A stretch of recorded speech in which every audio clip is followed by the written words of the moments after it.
Hello and Shabbat Shalom to you. Hope that you are having a wonderful afternoon leading into Erev Shabbat, where hopefully you'll all have some good family time with challah and a beautiful Shabbat dinner, relaxation, some study, and lots of wonderful other things that we can fill our 25 hours with. This week we read the Torah portion of Nitzavim. There it says it, Nitzavim behind me. Nitzavim means to stand. It is a very popular Torah portion. And not only does it sit chronologically here for us in the Torah, but we're going to hear it again, not that far from right now, on Yom Kippur. It is actually the Torah portion read on Yom Kippur.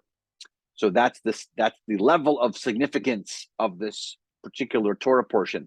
There's also a beautiful song connected to the concept of Nitzavim by Dan Nichols, an incredible Jewish musician who will be visiting us at Congregation B'nai Israel in February. So you'll be hearing more about that too.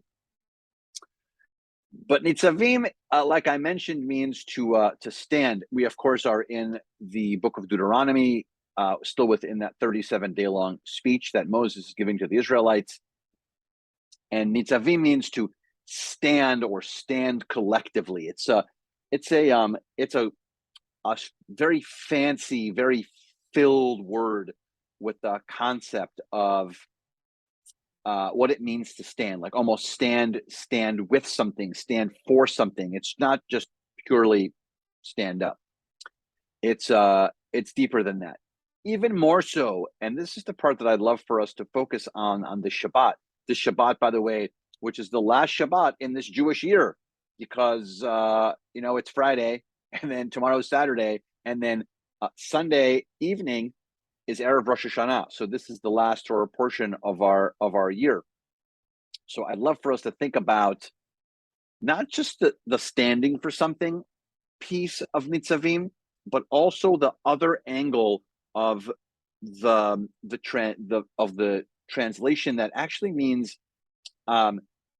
if you play with the root word nun tzadi bet Nitzavim, there's nun tzadi bet right there. It also means like position yourself or maneuver yourself in a particular thoughtful way. And so not only are we standing for something, but we're also positioning ourselves in some way. We are preparing ourselves for what's about to come, which is Rosh Hashanah, Yom Kippur, the Chagim, into Sukkot, so on and so forth.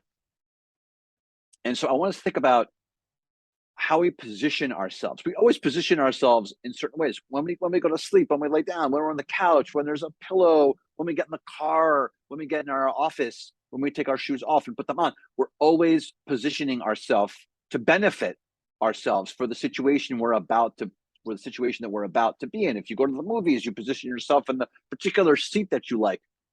All of those moments. And so how are we positioning ourselves and preparing ourselves for what's about to come? How are we preparing ourselves for the new year? How are we preparing ourselves and positioning ourselves for the 10 days of repentance, for us to do our deep reflection, our connections with our loved ones, for us to ask for forgiveness? How are we positioning ourselves best for us to achieve that? I'd love for us to think of that on this Shabbat. Look forward to seeing you soon, a couple of hours, 6:30 for our service tonight, and then tomorrow morning, 8:30 for our Shabbat morning service and Torah study. I look forward to seeing you soon. Shabbat Shalom.